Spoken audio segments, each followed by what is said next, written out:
All right. Welcome, everybody, to the McKinney Amateur Radio Club business meeting for the month of November 2024. For those of you that have not done so, don't forget to check in via the self-check-in code. To do that, you need to look at the email notice that you received about the meeting. There will be a link for self-check-in. You can tap on that, click on it, whatever mechanism you have for activating that link, use it. And it's going to come up and ask you for a code. The code is 2 whiskey.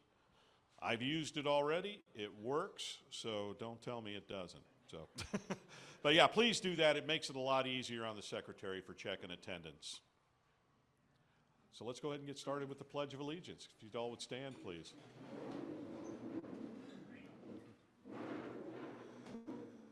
I pledge allegiance to the flag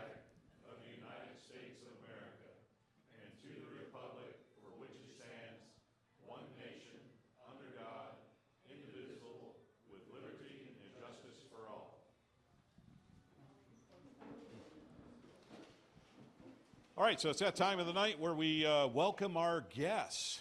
How many people are new here or are a guest? Yes, can we get your names?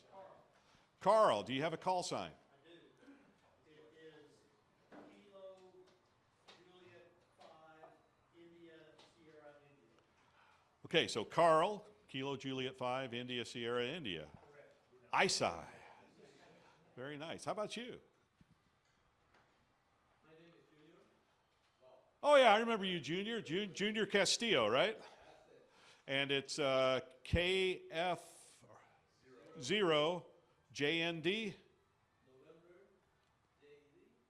Oh, November Juliet Delta. Okay, I was close.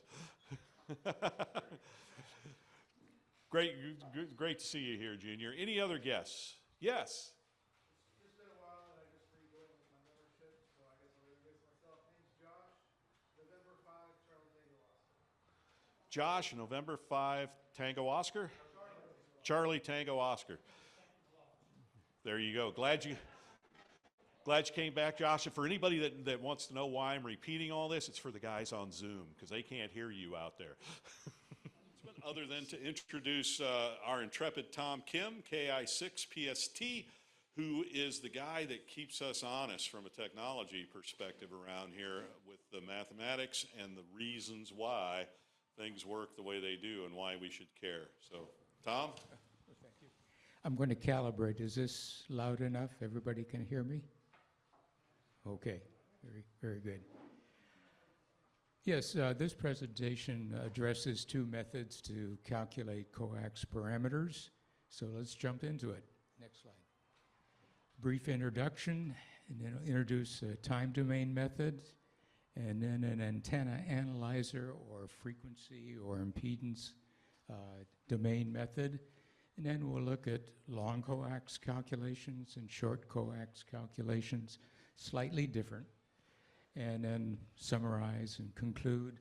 And then I'll present some recommended readings that may be of interest to you. Next slide. The key parameters for coax, as with any transmission line, not just coax, are propagation or velocity factor, the cable loss, dB per length, which probably is the one that most of us are most interested in. And then, of course, the characteristic impedance. You do want to have the right characteristic impedance when you're connecting your antenna to your transceiver. The objectives are to identify unknown or verify coax parameters. And the approach or the instrumentation that I use are scopes and signal generators in the time domain and antenna analyzers, which probably most of you own, in the frequency or impedance domain.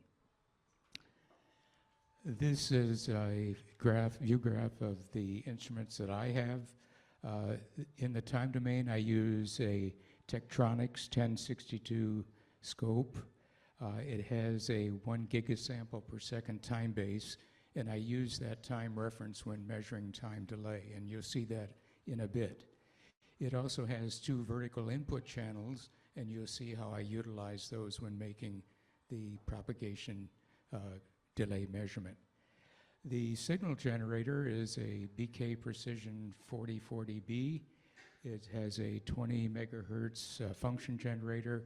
It generates sine wave and square waves, and you can adjust the symmetry of the square wave to get a pseudo pulse, and that's what I use in some of the view graphs you'll see coming up.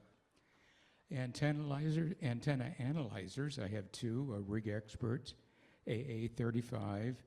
It has a selectable 0 to 35 megahertz frequency sweep, and you'll see how I use that a little bit later. It does display the sign of reactance, positive for inductive reactance, capacitive is negative reactance. It does include a return loss mode, and we'll look at that in a bit. And the MFJ analyzer has adjustable, manually adjustable frequency from 0 to 170 megahertz. It displays impedance, resistance, and reactance, although it doesn't give you the sign of the reactance. And it does have coax and return loss modes, and we'll see those in a few minutes. Next slide. Back in February, when we talked about power losses in transmission lines, we looked at an equivalent circuit that Heaviside gave us, and from it we found three parameters. The phase factor, which included the phase velocity factor that we're going to look at tonight, and the attenuation factor, which ultimately leads to loss per length, and the characteristic impedance, which we said in general is complex, but for our purposes we can assume it's real. And we'll do that again tonight. Next slide. Okay, a phase velocity calculation in the time domain. This equipment arrangement is intended to measure the propagation time from the input of 100 feet of coax to the output of the coax when it's terminated in two different terminations. One is a match load and the other is a short circuit. So channel 1 is displaying the input pulse that is entering the coax line, and channel 2 is displaying the pulse when it exits the coax. So what we're looking at is the time difference between those two, and the approach is to pick some spot on the leading edge, that rising time, because that's very short in time. And so if we pick two comparable spots, one on this leading edge and one on that leading edge, we found that that difference is 134 nanoseconds. Nanoseconds is 1/1,000,000th of a second. So when you do the calculation for 100 feet of coax, that says that the velocity of propagation is 746 million feet per second, or about a foot per nanosecond. When we remove the match load termination and put on a short circuit, now we get a reflected pulse back towards the input. And so now this is just channel 1. It displays the input pulse. That pulse travels down, is reflected back, and you notice it's inverted, as it should be. And that delta time is roughly twice what we measured on one way. So it corroborates the calculation. Next slide, please. We can do a similar thing in the using sine waves, and that's what was done here. I chose three frequencies. I chose 7 megahertz because it removes the ambiguity of what is the output sine wave and what is the input sine wave. And again, the delta t measured at the 0 crossings is 134 nanoseconds as before. And if we go up in frequency to 14 and to 20, again, those delta t's are consistent. You might say, well, what about this? You've got a lot of ambiguity. If you pick any time shorter than 134 nanoseconds, you find the phase velocity is faster than the speed of light. And so that doesn't make any sense. Next slide, please. Now, what about loss calculation? We looked at velocity of propagation. Now, what about loss? There are several ways. Here we'll still stay in the time domain, and then we'll move into the analyzer approaches. So next slide, please. Again, using the scope display, instead of using time cursors, as I did before, I use voltage cursors to measure the peak-to-peak voltage amplitude. And again, input and output. The orange or gold is the input, the blue is the output at the end of the coax. And this is with a matched load. And the ratio of V out to V in, I call it X just to give it a name. And these are the three values at 7, 14, and 20. And when you convert it to loss, it is 9/10, 1.4, and 1.5 dB. Keep those in mind when we continue on. But as we would expect, loss is increasing with frequency. Next one, slide. Thank you. We're going to briefly look at the MFJ coax loss mode. It specifies when you use this mode that you use a short circuit or an open circuit. So the procedure is to terminate the coax. Let's start out with a short circuit at some frequency of your choice. You press the analyzer mode button until it just indicates the coax loss mode, and you record the reading. And then you can do the same thing with the open circuit. And I'll mention in a moment that the coax loss mode is a special case of return loss mode, which is a little more general. We'll point that out in a bit. Next slide, please.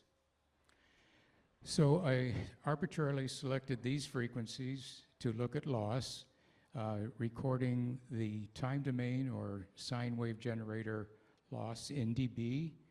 And then this is the measurement with a short circuit on the coax, and then an open circuit, again using the MFJ analyzer. You notice there's a difference.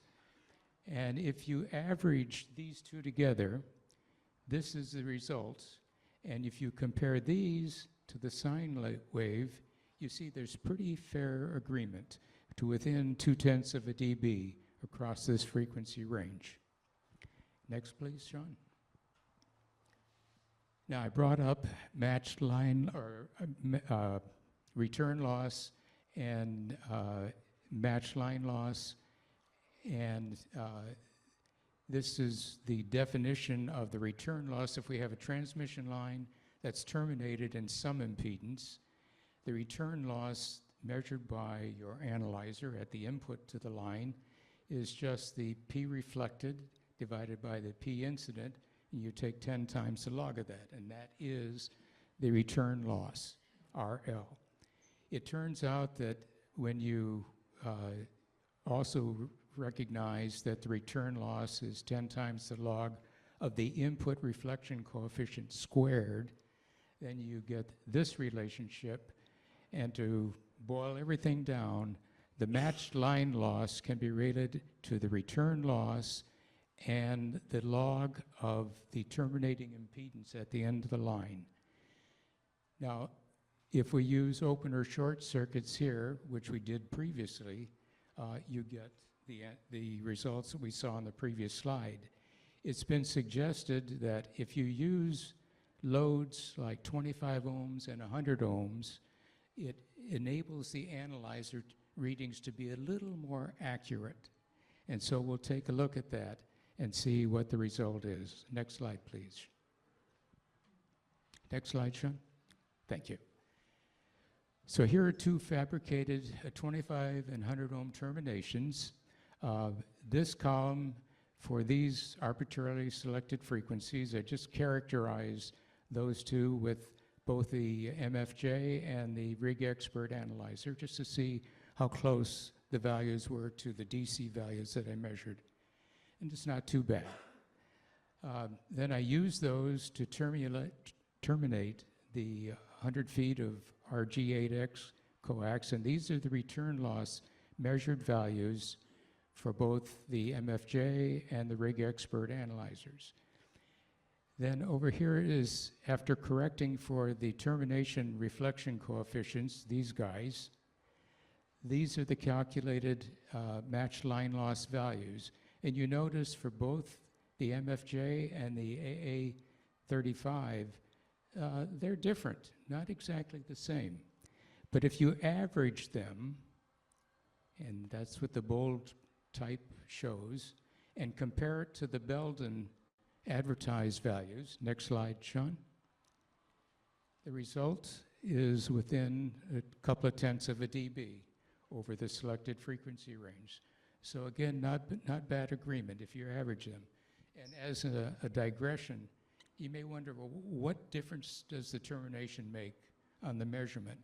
And I'm investigating this now, but I believe what it does, it disturbs the current distribution on the coax, and so the losses are just slightly different, and that's what's reflected in those values.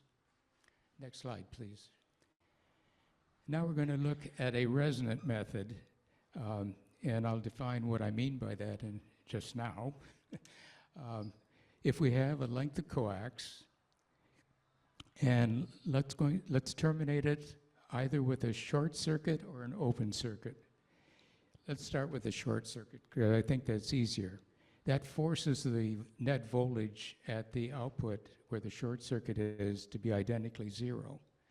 Now, if you tune your analyzer in frequency, and you start out with the lowest frequency you can get, such that at the input to the line, what your analyzer sees is where the reactance term of the input impedance goes to zero. That's the definition of resonant frequency. So we can measure that input impedance, so we'll call it Z in short circuit. Then we can remove the short, leave it open, and measure the impedance over here, and we'll call that Z in open circuit. But at resonant frequencies, the coaxial electrical length is multiples of a half wavelength. And what I've depicted in here is just a case where the electrical length is exactly lambda over 2. Next slide, Sean. Now this is a sweep frequency of impedance versus frequency taken by the rig expert when I short-circuited the 100 feet of coax. And the point is that you see all these circled areas, and there are 9 of those. Those are where the input reactance goes to 0. So those are the resonant frequencies. And that, again, is with the cable short-circuited. Next slide, Sean. If I remove the short circuit and leave the coax open-circuited, notice that the impedance, instead of being 0 in this region, is very large. So that are the 2 cases that we're going to use in the next few slides. Keep that in mind. Okay, next slide, Sean. This is a very wordy chart, and I apologize for it, so I'm going to try to zip through it for you.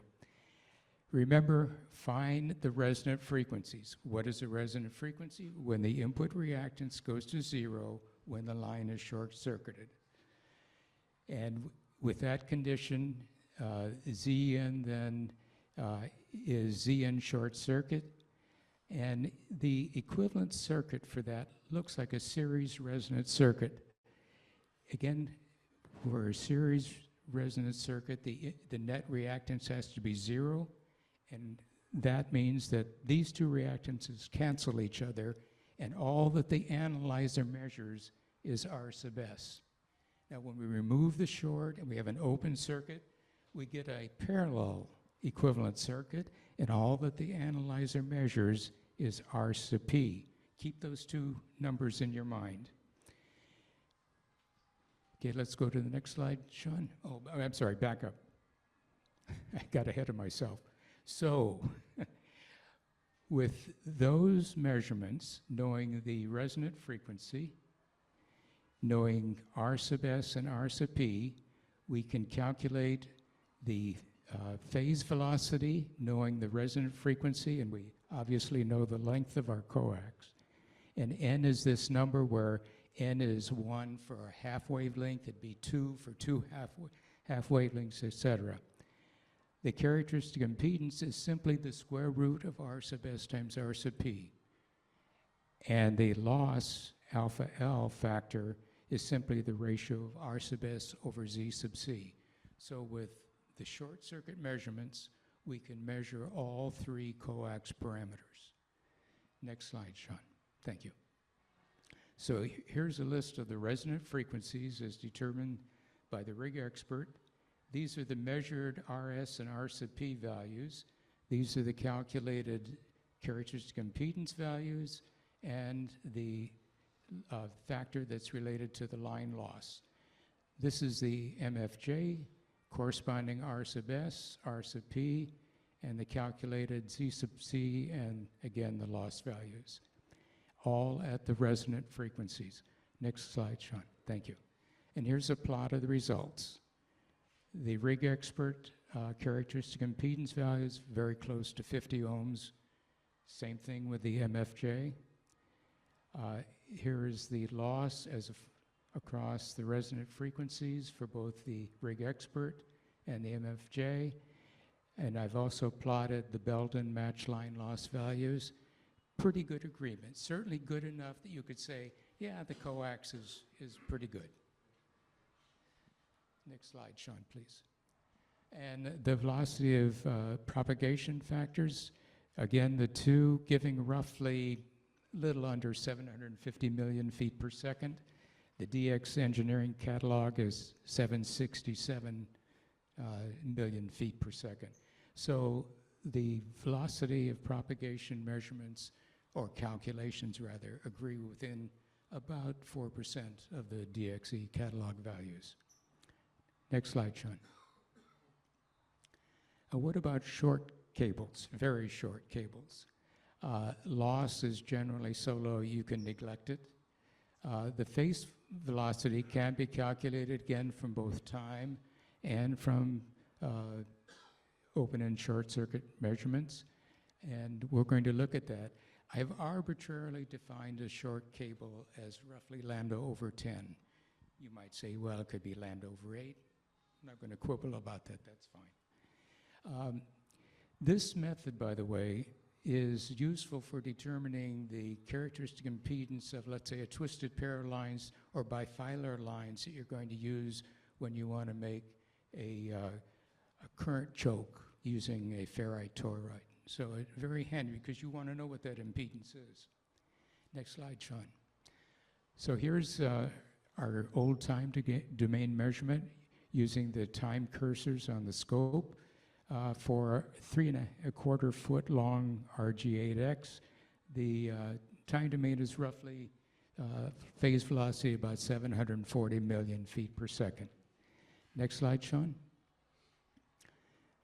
Similar to our resonant technique, except this is not a resonant technique, we measure for a short-circuited line, our 3¼ foot long short circuit on one end, use the analyzer, and we measure the input reactance.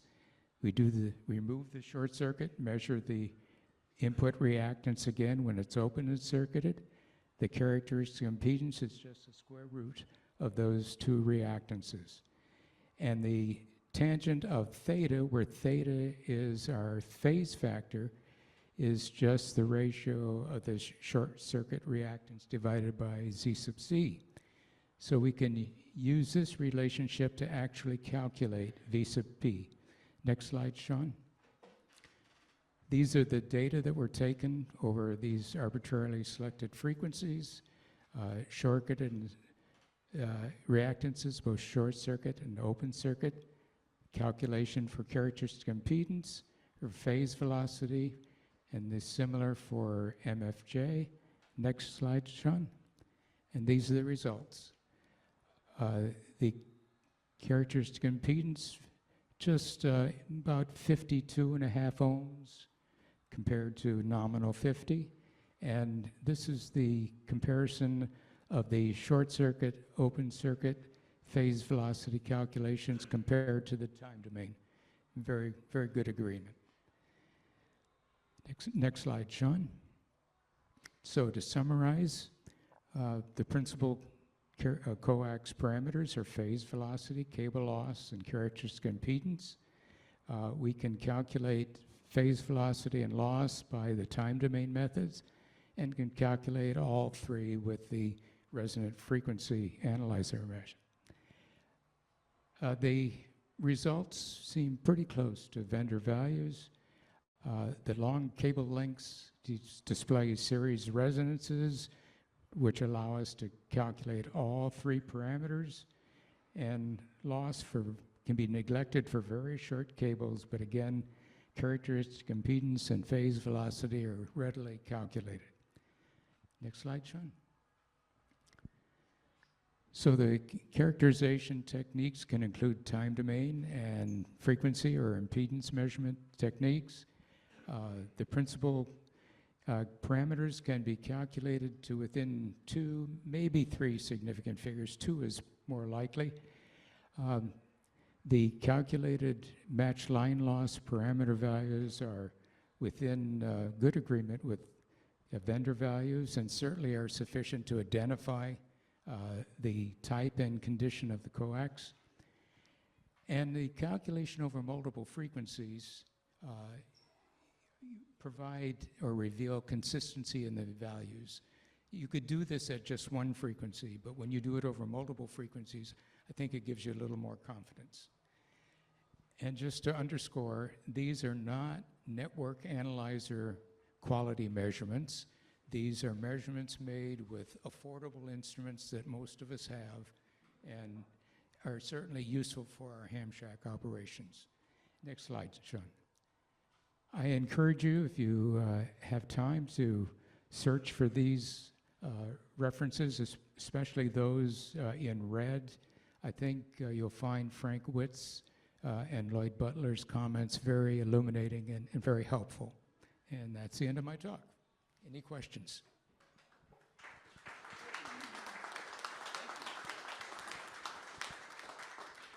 Yes, Bob. Does it really make any difference on the 100-foot length of coax if you coiled it as opposed to laying it out? Would it make any difference? No, unless you kinked it, right? Yeah. You pinch it, yeah. What difference would you see if you put a 50-ohm load instead of the loads that are short? Well, ideally, when you looked at the input, you'd see 50 ohms because it would be match terminated, and it would reveal the impedance of the line. You can still read velocity factor and verify that the impedance of the cable, Well, right? Well, the velocity factor was one measurement that we did in the time domain with the scope, where we had a probe at the input and a probe at the output, and we looked at the time of flight of the pulse, if you will. We used 2 terminations there. We used a match load, and then we used a short circuit, so there was a reflection, and that reflected pulse came back. It was the negative of what went in. And it took twice the time because it was doing a round trip. Any other questions? Okay, thank you. Thank you, Tom.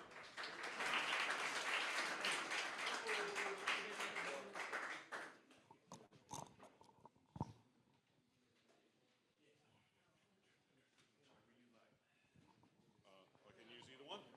All right, this one's in my hand. Let's do that. Wow, you got a new panel.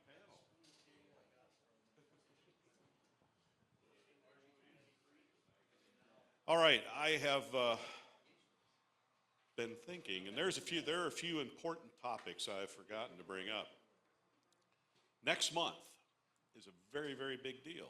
Next month's club meeting is the date of our annual Christmas meeting, and we have not talked about that at all.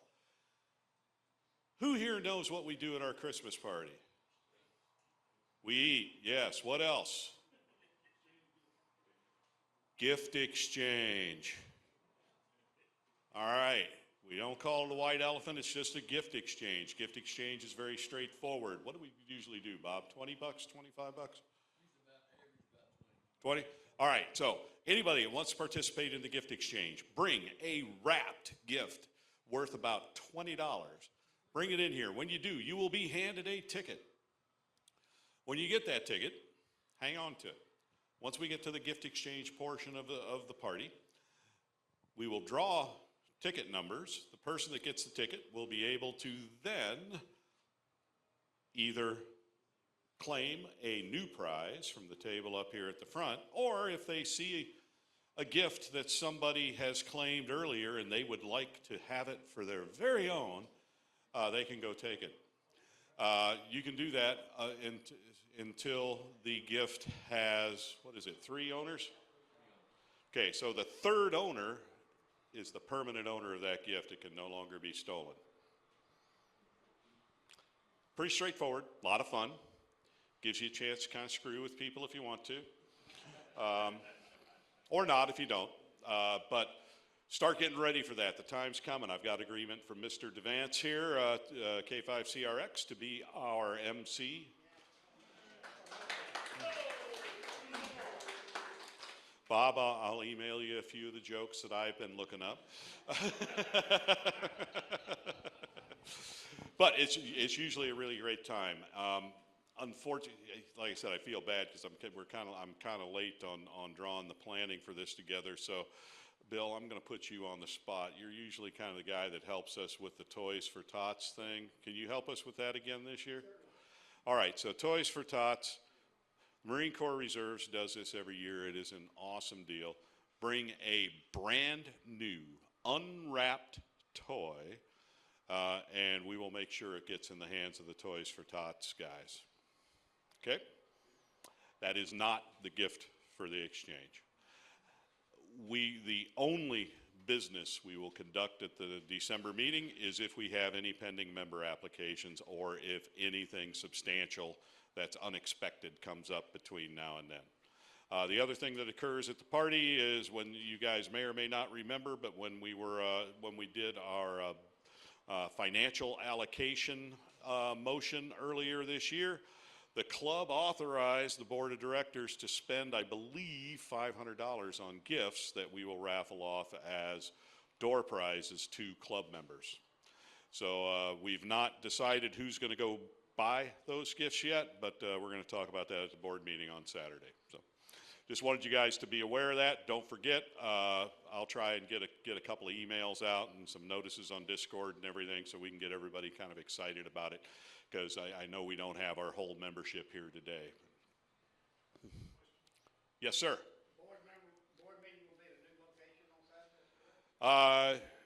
New-ish. We met there last month too, but yeah, I'll show you in just a sec. It's the next slide. Actually, I got to go back because this is also the time of the meeting when I'm supposed to ask for if there is any new business that the membership would like to bring to the club.